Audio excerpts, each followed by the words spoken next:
O ransomware, então, é um malware, um software que faz com que ele possa se conectar aos sistemas hoje, que sejam sistemas operacionais, e ele possibilita, então, o sequestro de dados. Então, o famoso sequestro de dados que muitas vezes se noticia, ó, determinada empresa foi coagida a pagar uma determinada quantia em bitcoins ou de forma que esse sequestro de dados seja depois liberado, né? Então tem esse grande aspecto, principalmente de impacto aos negócios das empresas atualmente.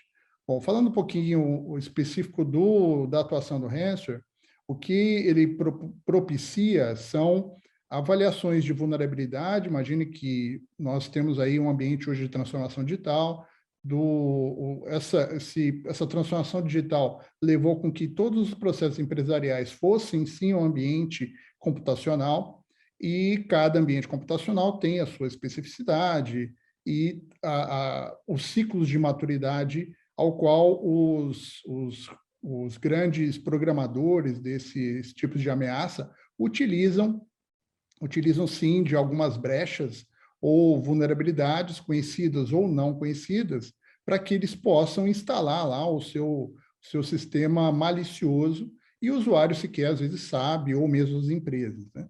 Então, o primeiro vertente, né, a primeira vertente de ataque são as vulnerabilidades.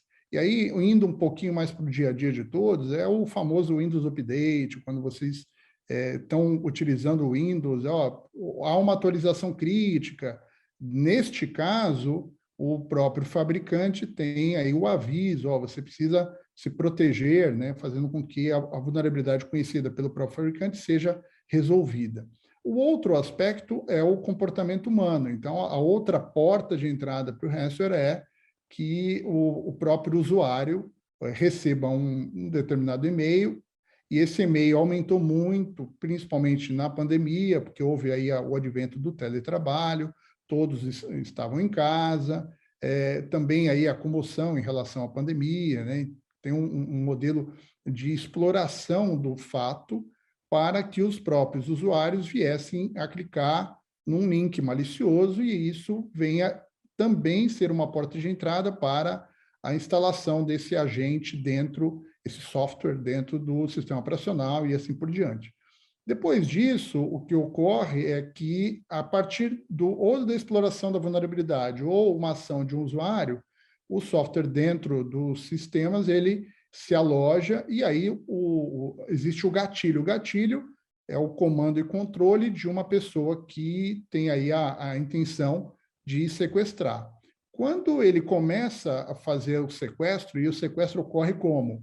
Ele criptografa, ele gera pega o arquivo, imagina um Word da vida, gera uma criptografia forte com uma senha, e isso ele vai fazendo aos poucos. Às vezes você também, esse ambiente já criptografado e sequestrado vai aos sistemas de backup. Muitas das empresas acabam não conseguindo retornar o backup porque ele já estava comprometido. A partir que ele conseguiu se instalar, executou o comando, deste comando sequestrou, ou seja, criptografou, aí ele pede o resgate. Eu vou pedir tanto em Bitcoin, senão você não vai conseguir recuperar.